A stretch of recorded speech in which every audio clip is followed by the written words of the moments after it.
시작. 예수 그리스도의 나심은 이러하니라. 이 어머니 마리아가 요셉과 약혼하고 동거하기 전에 성령으로 잉태된 것이 나타났더니 그의 남편 요셉은 의로운 사람이라 그를 드러내지 아니하고 가만히 끊고자 하여 이 일을 생각할 때에 주의 사자가 현몽하여 이르되 다윗의 자손 요셉아 내 아내 마리아 데려오기를 무서워하지 말라. 그에게 잉태된 자는 성령으로 된 것이라. 아들을 낳으리니 이름을 예수라 하라. 이는 그가 자기 백성을 그들의 죄에서 구원할 자이심이라 하니라. 이 모든 일이 된 것은 주께로 선지자로 하신 말씀을 이루려 하심이니 이르시되 보라 처녀가 잉태하여 아들을 낳을 것이요 그의 이름은 임마누엘이라 하리라 하셨으니 이를 번역한즉 하나님이 우리와 함께 계시다 함이라. 요셉이 잠에서 깨어 일어나 주의 사자의 분부대로 행하여 그의 아내를 데려왔으나 아들을 낳기까지 동침하지 아니하더니 나음의 이름을 예수라 하니라. 아멘. 주 없이 살 수 없네 라는 제목으로 말씀 증거합니다. 주 없이 살 수 없네. 인생은 문제의 연속이라고 합니다. 1번 문제를 풀면 2번이 기다리고 있고 2번 문제 풀면 20번 문제가 기다리고 있습니다. 그래서 문제를 푼다는 것 매우 중요합니다. 하지만 더 중요한 것은 이제 더 이상 문제를 풀지 않아도 되는 그 시점에 이르는 것 아니겠습니까? 문제가 없는 인생을 누리는 것이 우리의 궁극적 목적이 되어야 될 줄 압니다. 문제의 원인이 뭐냐? 성경은 죄라고 말씀하고 있습니다. 하나님께서 창조하실 때의 그 창조의 상태는 풍성이었습니다. 최초의 인간 아담과 하와가 누린 세상은 결핍을 모르는 완전한 세상, 완전한 만족의 상태였습니다. 첫째로 영적 만족을 누리고 있었죠. 하나님과의 충만한 사귐이 있었습니다. 하나님에 대한 아쉬움이 없었던 곳이 에덴이었습니다. 하나님과 대화하고 싶으면 대화할 수 있고 동행하고자 하면 동행할 수 있었고 하나님에 대한 만족의 상태가 에덴의 상태요 죄가 없는 상태였습니다. 또 그 하나님의 창조의 원형은 육적 만족이었습니다. 아담과 하와가 원하는 대로 모든 것이 성취되었던 상황이었습니다. 바나나를 먹고 싶다 그러면 바나나를 먹을 수 있었습니다. 이러한 완전한 만족을 파기한 원흉이 침투했는데 성경은 죄라고 말하고 있습니다. 죄는 하마르티아라는 단어를 사용한다고 하죠. 관역을 벗어난다라는 그런 뜻입니다. 그래서 저는 좀 더 쉽게 죄는 이런 거라고 생각합니다. 죄는 하나님의 뜻대로 살기 싫은 것, 그게 죄입니다. 하나님께서 생육하고 번성하고 땅에 충만하면서 이 땅에 살라고 말씀하셨고 그러나 단 한 가지 선악을 알게 하는 나무의 열매는 먹지 말라. 그게 하나님의 뜻이었습니다. 그런데 바로 아담과 하와는 그 하나님의 뜻대로 사는 게 싫었던 것이죠. 뭔가 답답함이 있었습니다. 한 가지 제약이 자기에게 있다는 사실이 너무 싫었던 모양이죠. 그래서 그는 하나님의 뜻대로 살지 않기로 합니다. 그게 바로 죄죠. 또 죄는 하나님에 대한 불만입니다. 우리가 찬송을 부를 때에 주 없이 살 수 없네라는 찬송을 참 은혜롭게 부릅니다.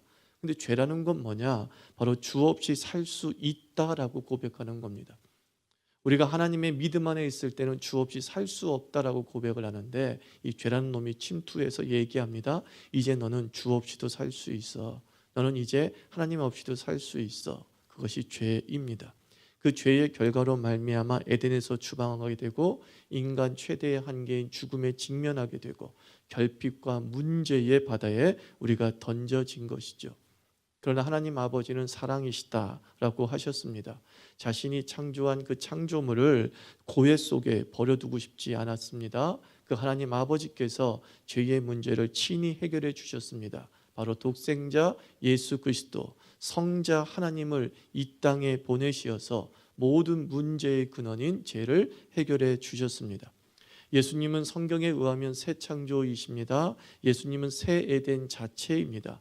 예수님과 함께 새 에덴에 들어가서 우리는 이제 풍성과 만족을 누리게 되었습니다. 그것이 바로 복음입니다. 그러므로 죄와 무관한 예수님은 상상할 수 없습니다. 그럼 종교화된다는 것이 무엇이냐? 기독교가 자꾸 종교화된다라고 얘기를 합니다. 종교화된다는 것은 무엇이냐면 예수님을 소원 성취의 도구로만 여길 때 그게 종교화되는 것입니다. 예수님이 도깨비 방망이와 같은 존재가 돼서 나의 결핍과 나의 불만스러운 상황만 해결해 주기를 바라는 대상으로 여길 때 그것은 바로 기독교가 종교화되고 있다라는 뜻입니다. 기독교가 참 진리가 되는 힘은 예수와 죄가 연결될 때입니다. 예수와 나의 소원이 연결될 때 기독교가 참 진리가 되는 것이 아니라 예수와 죄가 연결될 때 우리는 참 진리 안에 거하게 되는 겁니다.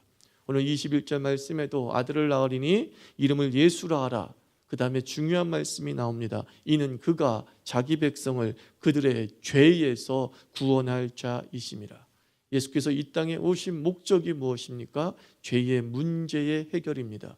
예수를 말할 때 죄가 항상 연결되어져야지만이 성경적 믿음 안에 도달할 수 있습니다. 예수님을 믿는다는 것은 1차적이면서 근본적으로 죄가 해결된다는 뜻입니다. 믿음의 궁극적인 수확이 뭐냐? 우리의 모든 죄가 해결되었다. 근데 그 죄가 무엇이었다고 말씀드렸습니까? 모든 문제의 원인이죠.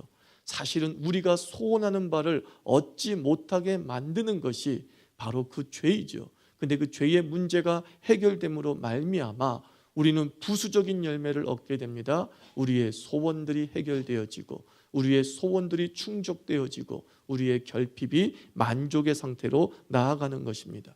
모든 문제의 원인인 죄를 해결받으면 우리는 문제의 메비우스띠에서 벗어날 수 있게 될 줄 믿습니다.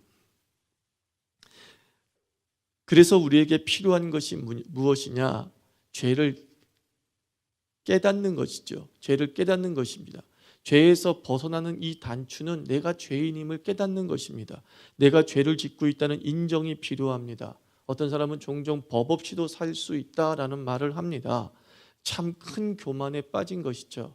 이것처럼 큰 죄가 없습니다. 죄인 중에 죄인이 자기가 죄인이라는 사실을 깨닫지 못하는 것이 비극 중에 비극입니다. 진정으로 예수님을 만나면 죄성에 대한 부끄러움이 일어나게 됩니다. 내가 아무것도 갖지 못했다라고 하는 결핍을 먼저 보는 것이 아니라 내가 참 추악한 존재이구나라는 것을 먼저 보게 됩니다. 그러나 죄를 깨닫는 것으로 멈추면 사실 여타 종교와 다를 것이 없습니다. 타 종교도 자기가 참 잘못 살았구나라고 하는 자각에 이르지 않습니까? 예수를 만난 사람은 죄를 깨닫는 것에 그치지 아니하고 이제 죄를 그 예수님에게 내려놓게 됩니다. 내가 그 죄를 해결하려고 아둥바둥하고 전전긍긍하는 것이 믿음이 아니라 예수님에게 내 죄를 전가시켜 버리는 것입니다. 하나님이 그렇게 하라고 하셨기 때문에 내 죄를 주님께 전가시킵니다. 내 죄 갖고 가세요. 내 죄 해결하세요. 내 죄 다 주께서 도말해 주세요. 이것이 바로 믿음입니다. 그래서 기도의 출발이 뭐냐? 기도의 출발은 회개가 되는 이유가 여기에 있어요. 회개가 뭡니까? 죄를 예수님에게 내려놓는 게 회개예요. 회개는 내가 죄를 해결하겠다고는 의지를 보여주는 것이 아니라 이 죄가 있다는 것을 인정하면서 이 죄를 하나님 당신이 해결하세요. 예수님 당신이 해결하세요. 라고 하면서 주 앞에 내려놓는 것이 회개입니다. 성경 곳곳에서 응답받지 못하는 이유를 설명하고 있는데 그 중에서 가장 핵심적인 것이 뭐냐? 죄가 너와 하나님 사이를 갈라놓고 가로막고 있다라고 말씀하고 있습니다. 그러므로 예수님에게 죄를 내려놓는다는 것은 하늘을 뚫는 역사인 줄 믿습니다. 우리가 나도 모르게 기도할 때 하나님 알고 지은 죄 모르고 지은 죄 다 용서해 주십시오. 주님께 내어 맡깁니다. 라고 하는 기도를 드리는 것은 바로 막힌 것을 뚫는 역사이라는 뜻입니다. 그러므로 모든 기도의 출발은 뭐가 돼야 됩니까? 회개가 돼야 됩니다. 어떤 기도를 시작하든지 간에 회개가 돼야 됩니다. 왜 그렇습니까? 하늘이 뚫리지 않는데 백날 기도한들 무슨 역사가 있겠냐는 거예요. 하늘이 막혀 있는데 죄가 가로막고 있어서 우리의 모든 기도를 막고 있는데 백날 소원 성취의 기도를 드린들 무슨 문제가 있겠냐, 해결이 되겠냐라는 것입니다. 우리가 응답받는 기도를 하기를 원하면, 소원 성취 기도를 하기를 원하면 하늘문이 열려야 될 줄 믿습니다. 새 에덴과 연결되는 역사가 있어야 될 줄 믿습니다. 근데 그 출발이 바로 예수님에게 자기 죄를 내려놓는 것입니다. 죄를 대께 내려놓는 것입니다. 난 허물투성입니다. 주여 나를 용서하여 주시옵소서. 이 하나님과의 관계성이 바로 회복의 첫 단추가 됩니다. 사무엘이 다스리기 전 엘리 대제사장이 이스라엘을 다스리고 있었습니다. 엘리 대제사장이 이스라엘을 다스리고 있을 때의 상황을 성경은 이가봇이다라고 말하고 있습니다. 하나님의 영광이 떠났다라는 것이죠. 하나님의 영광이 떠난 이 이가봇의 상태를 사무엘상서 2장은 이렇게 표현하고 있습니다. 하나님의 이상이 흔치 않았다, 말씀하지 않았다는 겁니다. 하나님과의 소통이 막혀 있었다라는 것입니다. 근데 그 이가봇, 하나님의 이상이 흔치 않았던 그 시대가 도래된 이유가 무엇이었습니까? 엘리 제사장과 엘리 대제사장의 두 아들의 죄 때문이었습니다. 그들이 하나님을 경멸하면서 온갖 죄를 저질렀을 때 그 시대를 성경은 이가봇의 시대다라고 말하고 있습니다. 쉽게 말하면 뭐라고요? 막힌 시대다라고. 막힌 시대. 하늘과 자기의 인생이 막힌 시대. 그게 이가봇이었다는 것입니다. 그 이가봇이 온 이유가 죄라고 얘기합니다. 죄라고 얘기합니다. 이제 사무엘이 역사의 전면에 등장했을 때 그가 맨 처음에 한 일이 무엇이었습니까? 모든 이스라엘 백성들아 미스바에서 모여라 라고 얘기합니다. 미스바에 모인 수십만 명의 이스라엘 민족이 그 앞에서 했던 일은 무장하는 것이 아니었습니다. 자기 죄를 토설하면서 회개의 역사가 벌어집니다. 그 회개의 역사가 벌어진 이후에 역사는 에베네셀의 시대가 도래했다라고 말합니다. 무엇입니까? 하나님이 우리를 도우셨도다. 하나님이 우리를 도우셨도다. 여러분, 이 고난주간이 여러분에게 미스바의 시작이 되기를 바랍니다. 십자가 붙잡고 가족과 가족끼리, 형제가 형제끼리, 부부끼리 서로의 죄를 토설하며 회개할 때에 뚫리는 시원함을 만끽하게 될 줄 믿습니다. 하나님의 이상이 흔치 않았던 우리 가정의 이 불통의 현장 속에 하나님의 말씀이 뚫리는 역사가 회개를 통해서 역사할 줄 믿습니다. 예수 그리스도의 이름으로 이 고난주간이 죄를 해결받는 시간이 되어야 되는 거예요. 이 고난주간을 통하여서 나의 죄를 위해서 죽으신 그 예수님에게 내가 이렇게 허물 많은 존재입니다. 내가 이렇게 부족한 존재입니다. 십자가에 못 박습니다. 그리고 서로의 부부끼리 서로 마주보면서 죄를 토설하십시오. 내가 이렇게 나쁜 남편이었고 이렇게 부족한 아내였다. 그럼에도 불구하고 예수 안에서 우리에게 살게 해주시니 얼마나 감사할까.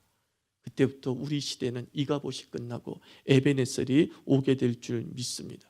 이런 구체적인 죄의 고백이 우리를 하여금 하나님 없이 살 수 없다는 이 의존의 고백을 하게 되는 이 회개가 결국은 우리는 하나님과 함께 사는 역사를 체험하게 되는 것입니다. 앞서 말한 대로 죄의 상태에 있을 때는 우리는 하나님 없이 살 수 있다는 착각에 빠집니다. 그러나 예수님을 만나면서 죄의 각성이 일어나면 우리는 찬송가를 계속 고백하는 겁니다. 주 없이는 살 수 없다. 주 없이는 살 수 없다. 왜 그러냐면 예수님의 별명이 오늘 말씀이 뭐라 그래요? 그가 태어나면 예수라 하리니 그의 또 다른 이름은 무엇입니까? 임마누엘이라 하리라. 임마누엘이 무엇이라고요? 하나님이 우리와 함께 계신다. 하나님이 우리가 함께 계신다. 이 임마누엘이 우리에게 던지는 의미가 뭐예요? 주 없이 살 수 없다, 이런 뜻입니다. 주 없이 살 수 없다. 은혜의 출발은 주 없이 살 수 없다는 고백이 일어나는 것이에요. 예수를 만나는 죄의 각성을 체험하게 되고 예수님을 만나면 그 죄를 주님 앞에 내려놓으면서 소통의 역사를 체험하게 되고 그 소통을 통하여서 우리는 날마다 고백하게 되는 거예요. 나는 정말 주 없이 살 수 없어요. 인생 최대의 신앙 고백이 무엇입니까? 나는 주 없이 살 수 없게 만들어졌어요. 그게 깊이 있는 신앙 고백이에요. 나는 얼마든지 나 혼자 살 수 있어요 라고 하는 것이 신앙 고백이 아니라 내가 이제는 하나님 없이도 살 수 있는 강력한 자가 됐어요 라고 하는 것이 신앙 고백이 아니라 우리의 신앙 고백은 내가 더 이상 하나님 없이는 살 수 없게 됐어요. 내가 더 이상 주 없이는 살 수 없게 됐어요. 왜냐하면 주님은 나에게 임마누엘 하시어서 나와 함께 거하시면서 나와 바싹 붙어 있어서 나로 하여금 에덴의 지복의 상태로 인도해 주시기 때문인 줄 믿습니다. 주 없이 살 수 있다는 능력은 착각이죠. 그러나 예수 만나면 우리는 이 착각에서 벗어나서 주 없이 살 수 없는, 그러나 살게 되는 그런 역설의 능력을 맛보게 될 줄 믿습니다. 우리 주님의 사람들 한 사람 한 사람들 예수 그리스도와 함께 이제 다 할 수 있는 그런 에덴의 원형이 이 고난주간에 회복되기를 주의 이름으로 축원합니다. 좌우사님이 말하십시오. 막힌 곳을 뚫읍시다. 예. 막힌 곳을 뚫는 회개의 고난주간 되기를 바랍니다. 같이 기도합시다. 하나님 아버지, 그렇습니다. 아버지, 내가 뭐가 찰나서 악한 사탄 마귀는 할 수만 있으면 죄를 통하여서 우리로 하여금 하나님과 나 사이를 막아버리면서 아무것도 누리지 못하게 하는 것입니다. 하나님 아버지, 나는 주 없이 살 수 없는 존재로 만들어진 인생이기 때문에 이 나를, 하나님과 나를 가로막고 있는 이 모든 죄를 주님께 내려놓습니다. 회개합니다. 아버지여, 회개할 때마다 이 회개 기도가 송곳이 되고 드릴이 되어서 아버지여, 죄를 뚫고 하늘에 상달되는 기도를 드리게 하여 주시옵소서. 기도하겠습니다.